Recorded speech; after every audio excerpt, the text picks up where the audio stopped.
La ponencia presenta el libro de la Escuela de la Virtud Vindicada.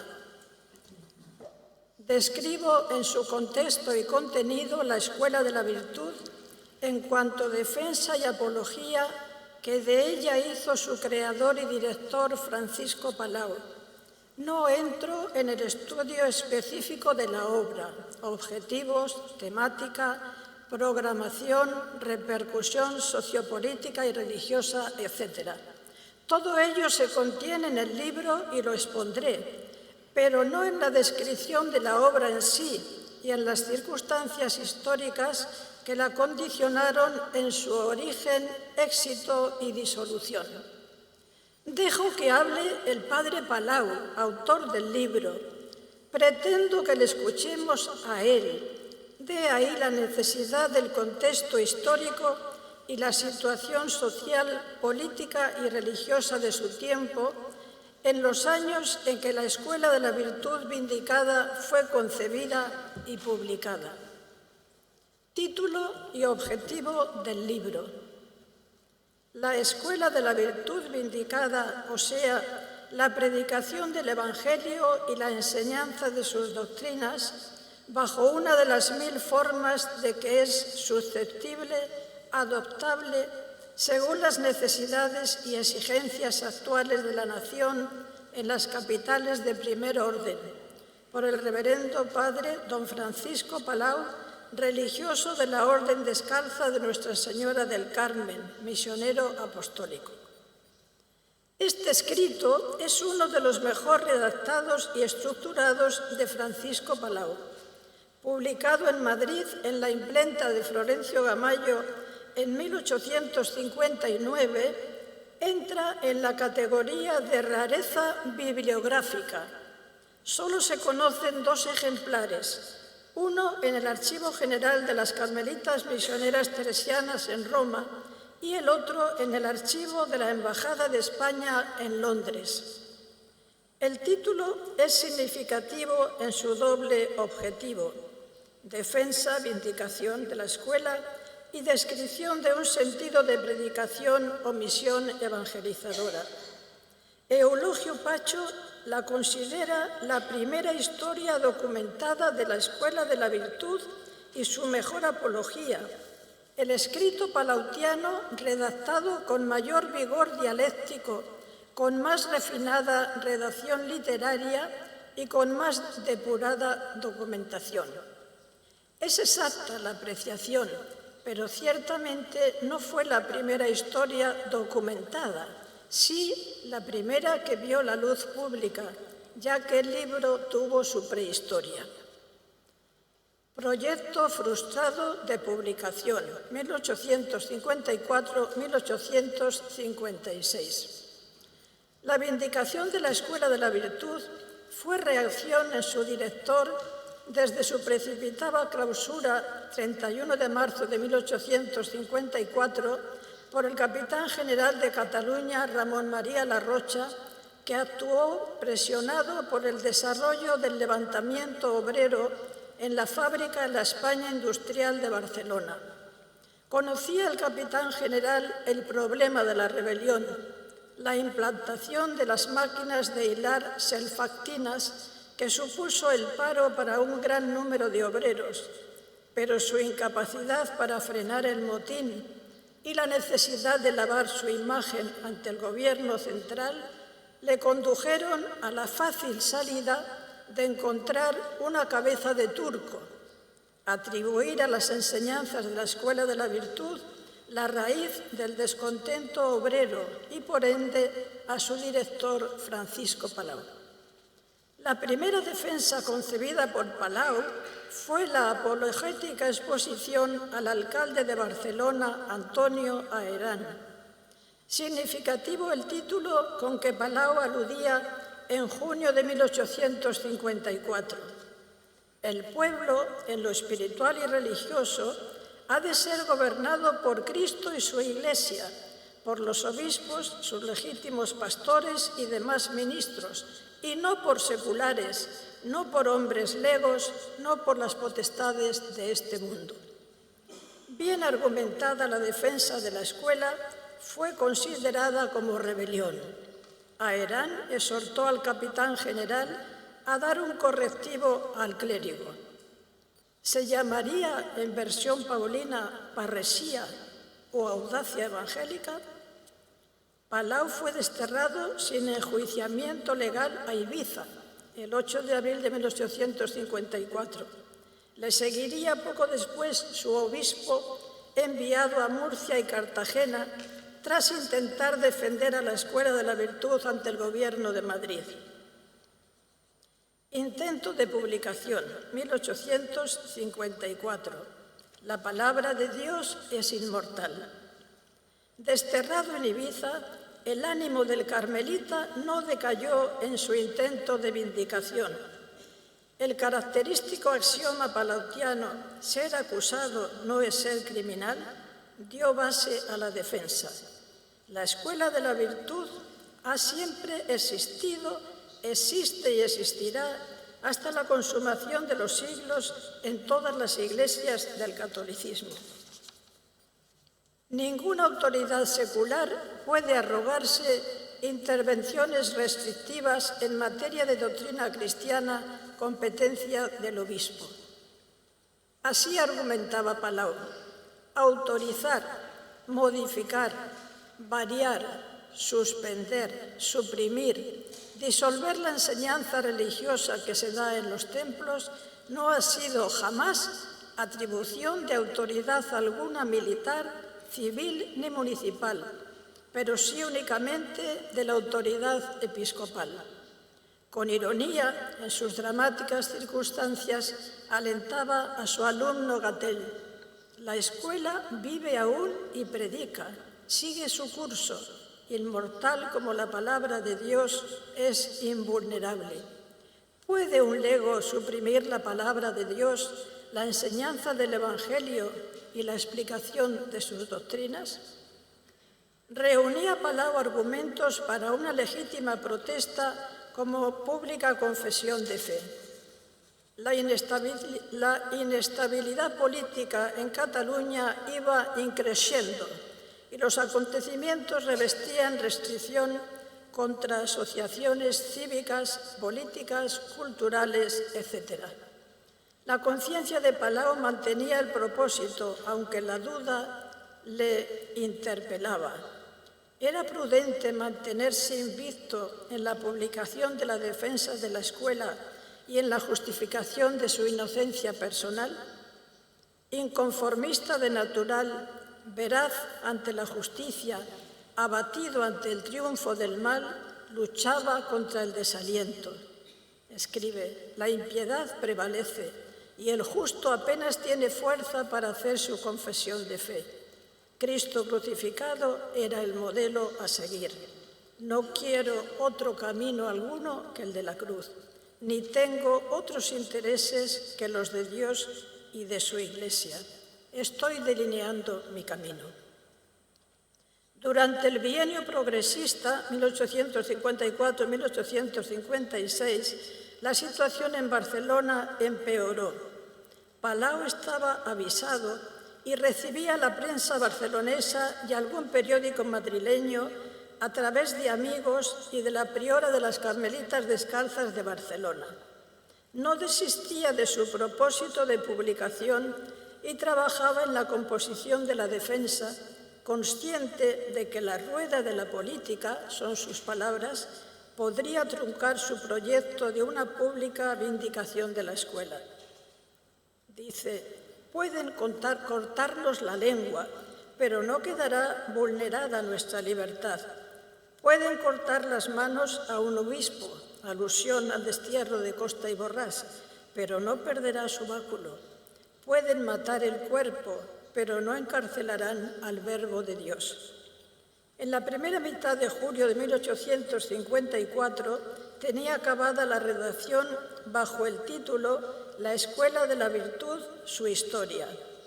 Escribía a su amigo Agustín Mañá, miembro de la Junta de la Escuela de la Virtud, impresor en Barcelona: yo deseo imprimir la defensa.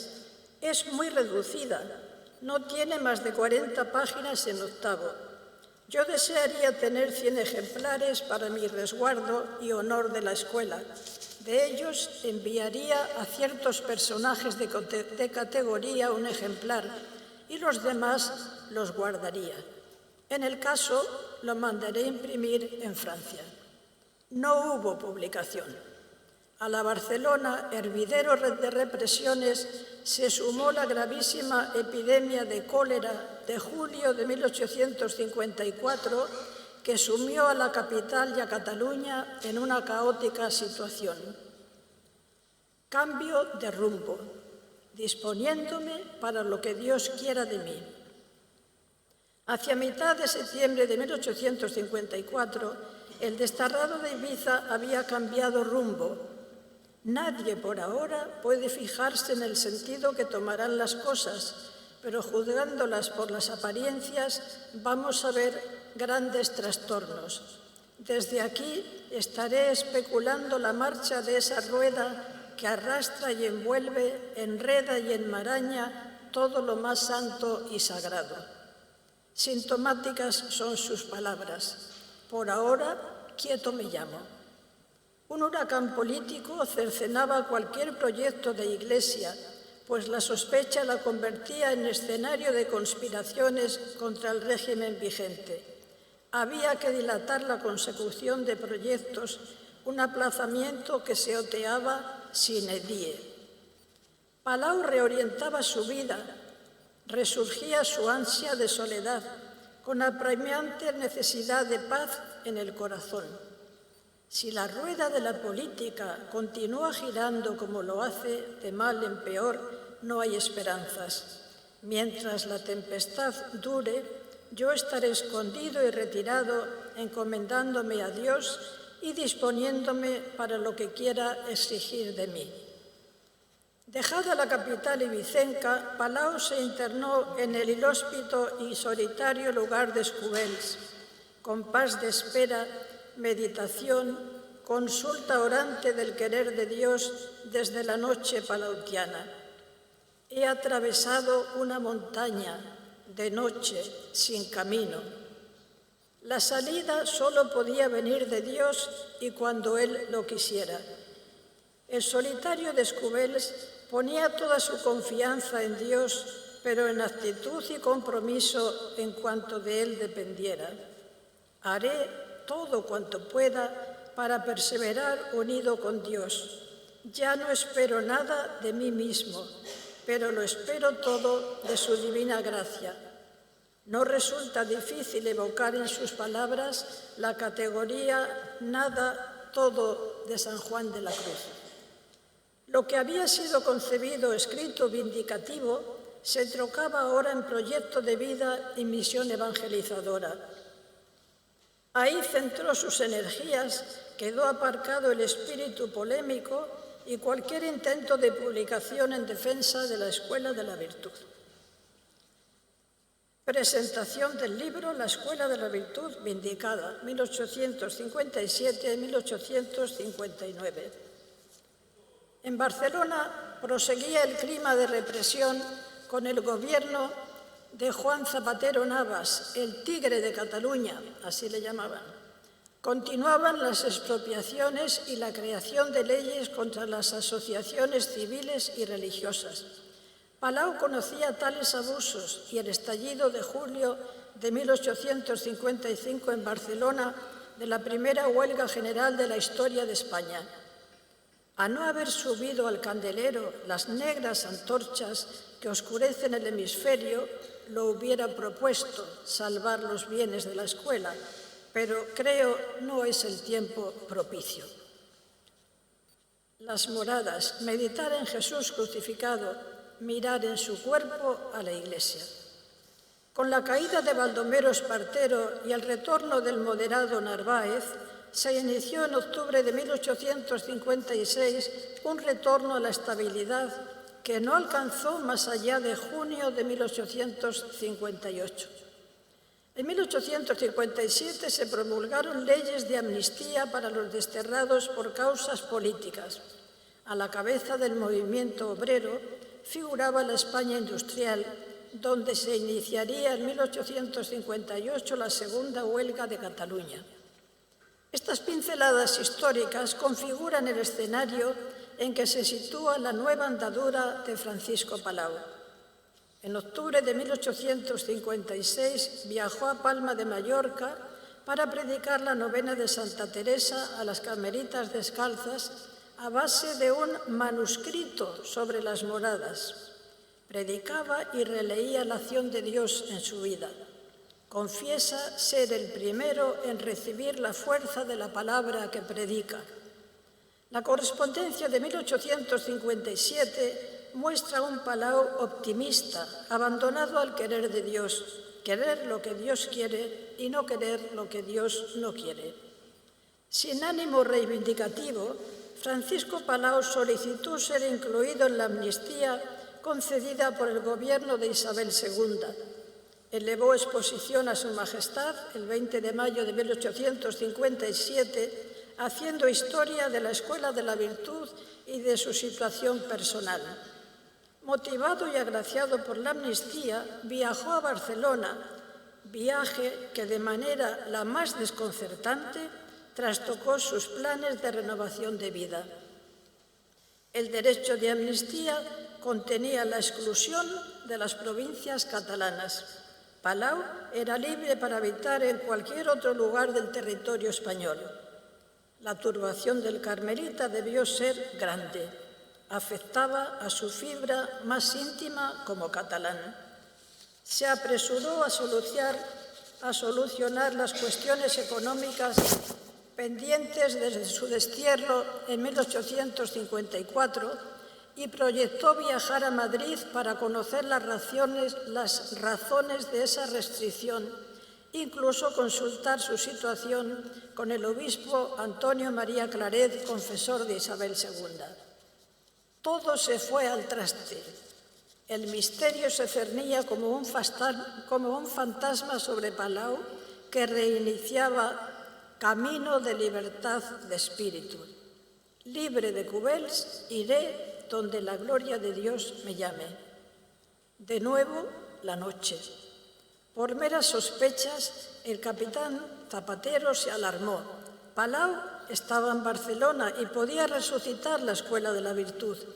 Sin formación de juicio fue detenido, encarcelado en el vapor de guerra Vasco Núñez de Balboa y desterrado de nuevo a Ibiza, ordenando severa vigilancia para su posible internamiento en la isla de Cabrera, 8 de marzo de 1858. Insurrecciones obreras exaltaron la mente de Zapatero, quien una vez más actuó precipitada y violentamente. Por lo insólito del atropello, el asombro de Palau fue horrible.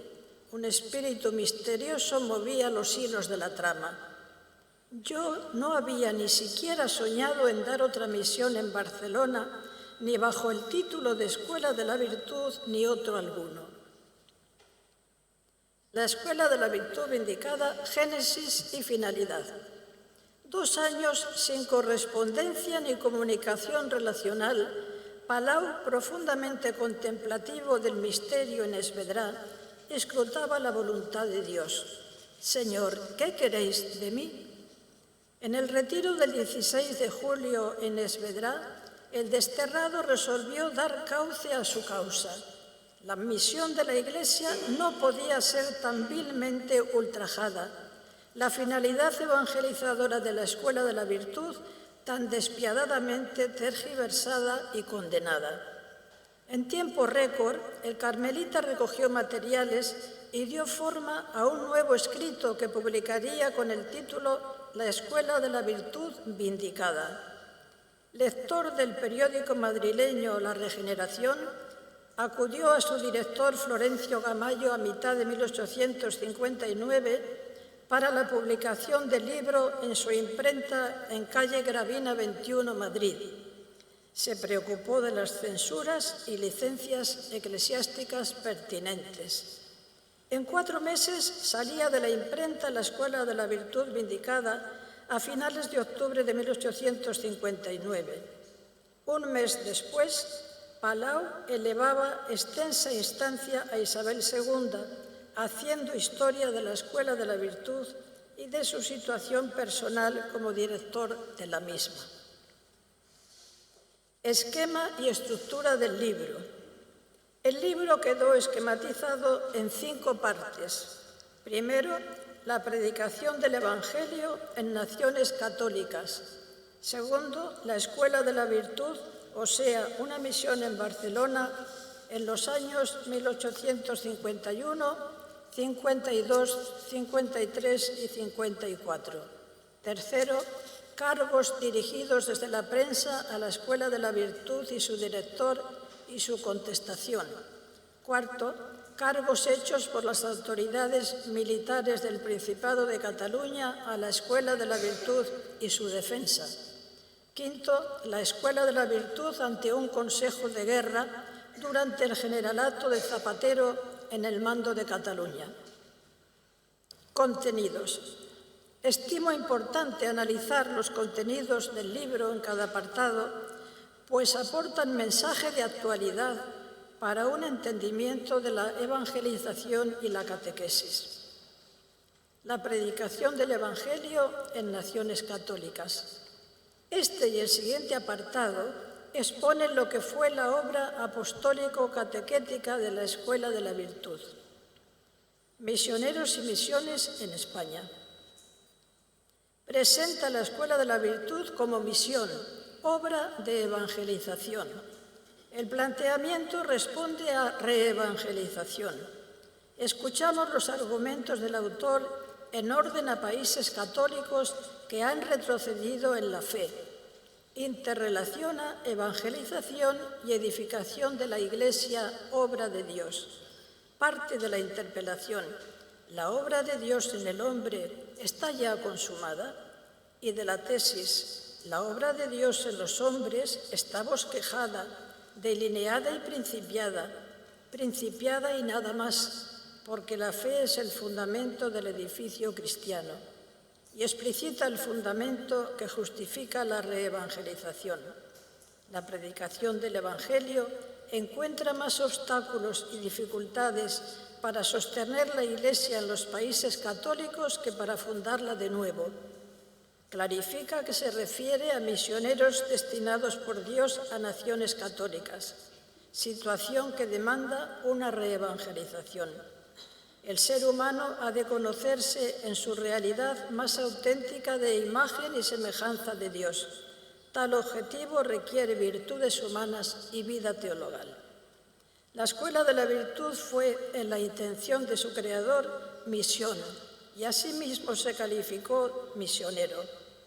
Las necesidades espirituales de la Iglesia en España, las llagas y heridas abiertas en su cuerpo por los errores de la actualidad y por la corrupción de costumbres, debieron ser y fueron el cuadro donde fijamos nuestra atención para dar forma a nuestra misión. Allí donde está el principio del mal, allí es donde se ha de aplicar y ha de obrar con más eficacia la medicina. Así fundamenta la necesidad de misiones en España. Obstáculos a las misiones en España. Misiones en España, en la España de hoy, significan la predicación del Evangelio en forma acomodada, adaptada y escogida en las capitales de primer orden para salvar su fe, la fe católica, y con la fe los principios de la moral cristiana. Con este argumento aborda Palau el derecho a la libertad de predicación del Evangelio, defiende la autoridad de la Iglesia en materias de fe y su autonomía para proclamar la palabra de Dios. Tocaba el delicado tema de las relaciones Iglesia-Estado. Escribe: si la predicación del Evangelio fuera sospechosa, vigilada, y si llegara a perder en sus formas su libertad amplia y amplísima, si no la tuviere tan ancha como Cristo se la dio a la Iglesia, quedaría impotente para hacer frente a la incredulidad, al error y a la inmoralidad. O no es palabra de Dios o ha de ser libre. La Escuela de la Virtud, o sea, una misión en Barcelona. una misión formalizada según las exigencias del pueblo español. La Escuela de la Virtud fue obra intuida, planificada y realizada en plena autorización oficial del prelado barcelonés. La formalización de la empresa se inspiró en la imagen paulina de edificación, con el objetivo de formar al individuo para el descubrimiento de su belleza como persona racional, para el conocimiento de su ser imagen de Dios, levantar en los espíritus el magnífico, seguro y firme edificio de la virtud. La escuela fue enseñanza metódica, sujeta a evaluación continuada, con mirada en el sujeto, individuo y sociedad. Enseñar las doctrinas sin forma no fuera otra cosa que amontonar y nada más que amontonar.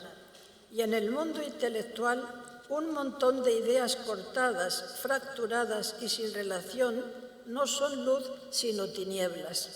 He dicho todo esto para que se vea y se entienda que la forma adoptada por la misión a que aludimos no fue cosa de rutina, sino muy estudiada y premeditada.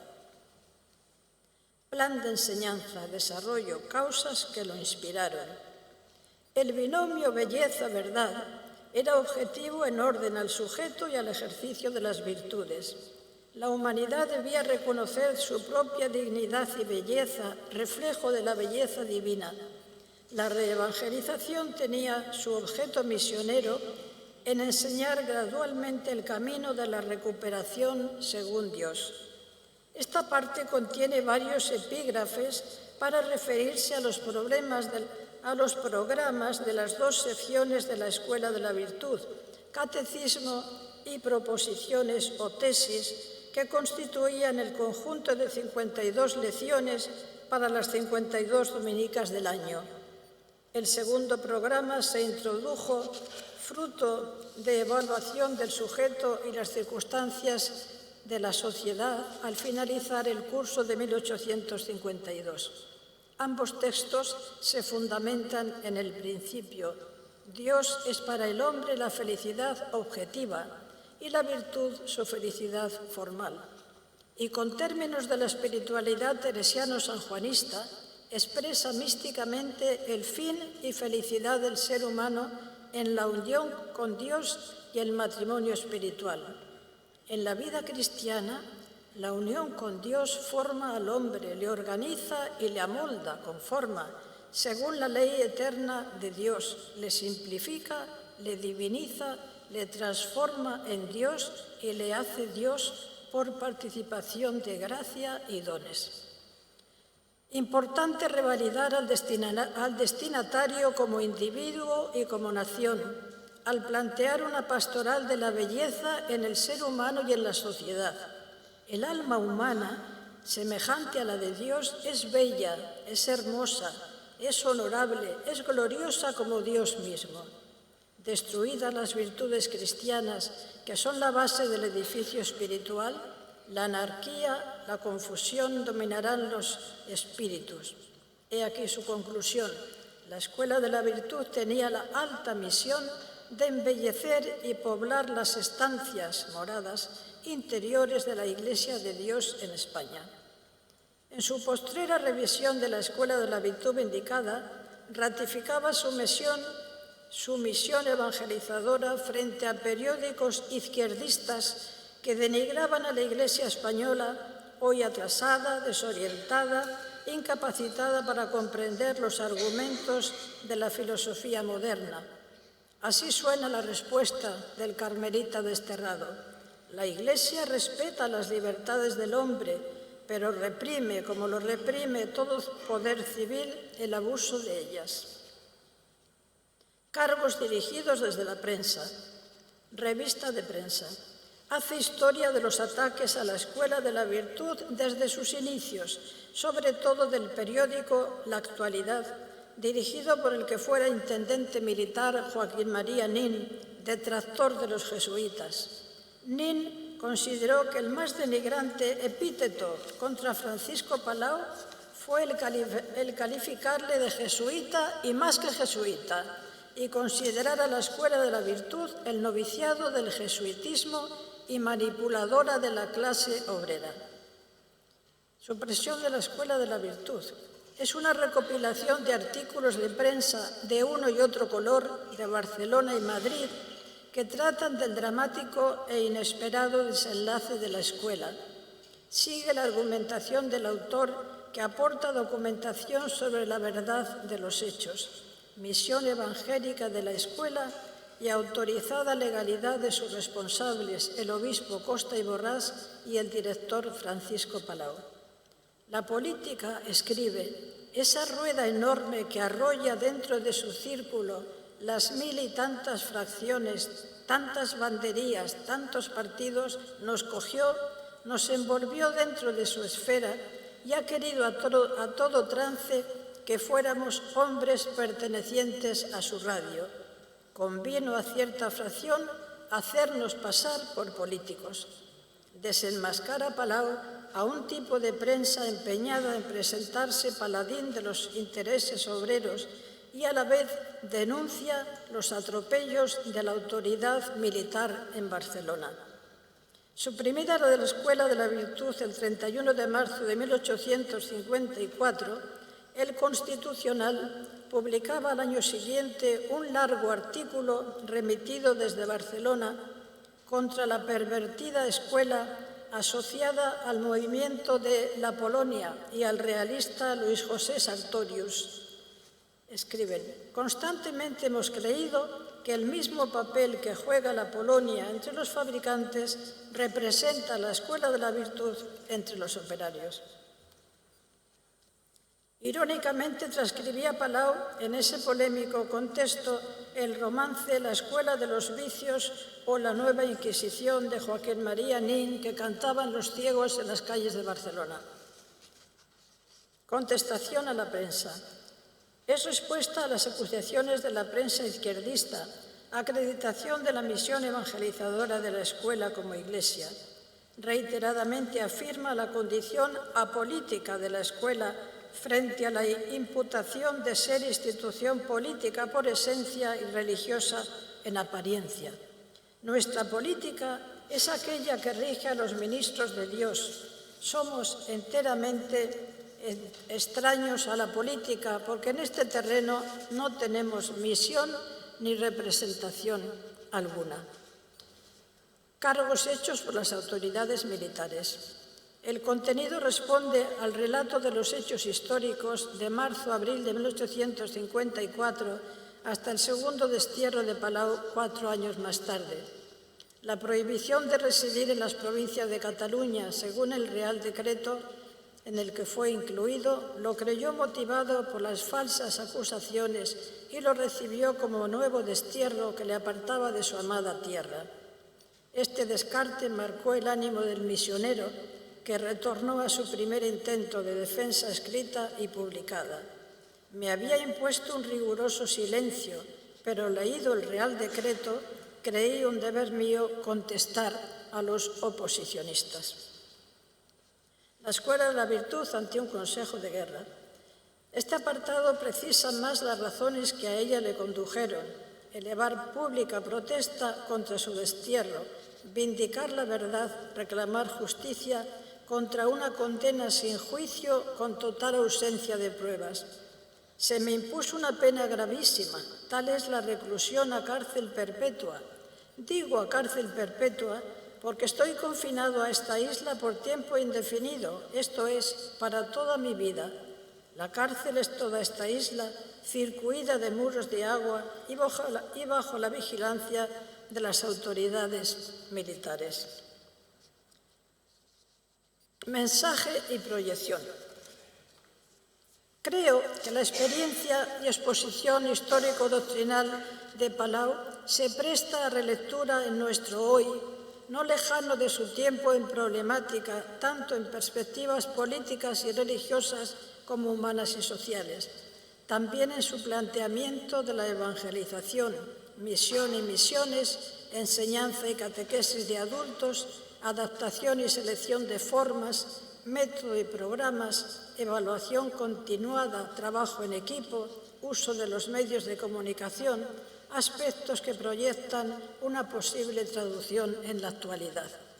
Como simples enunciados, enumero algunas propuestas que pudieran despertar interés en el conocimiento de la figura del beato Francisco Palau y de su pensamiento, siempre desde el libro de la Escuela de la Virtud Vindicada, publicado a finales de 1859, en los umbrales del que en breve se revelaría, a partir de 1860, carisma eclesial, culmen de su proceso humano y espiritual, de Francisco Palau, que de Jesús María José.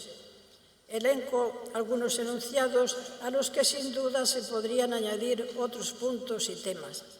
Anuncio del Evangelio y libertad religiosa, predicación, justicia, liberación y cuestión social, unión con Dios, felicidad del hombre y virtudes, mirada al cuerpo de Cristo y servicio de la Iglesia, objeto y sujeto de la evangelización, edificación del hombre, edificación de Iglesia, presencia de María en la pastoral misionera, catequesis y pastoral, palabra, testimonio, servicio. Hemos visto un Palau audaz, también quebrado, en vuelo y en noche. Siempre ha sido la voluntad de Dios, querer lo que Dios quiere, la mirada en el cuerpo místico que es su Iglesia, hasta el abandono espiritual, unirse con Dios, conformarse con Él, despojarse de todo lo propio para vestirse de Dios, acto simple y sencillo de amor o de unión. Y un consejo sabio como propuesta de libertad interior, cualquiera sea el contexto en el que vivamos. En el curso de tu vida de todo tendrás, de próspero y de adverso, de estable y variable. En una sola cosa has de cuidar de ser inamovible, y es en el orden interior, en la organización de tu alma. Gracias.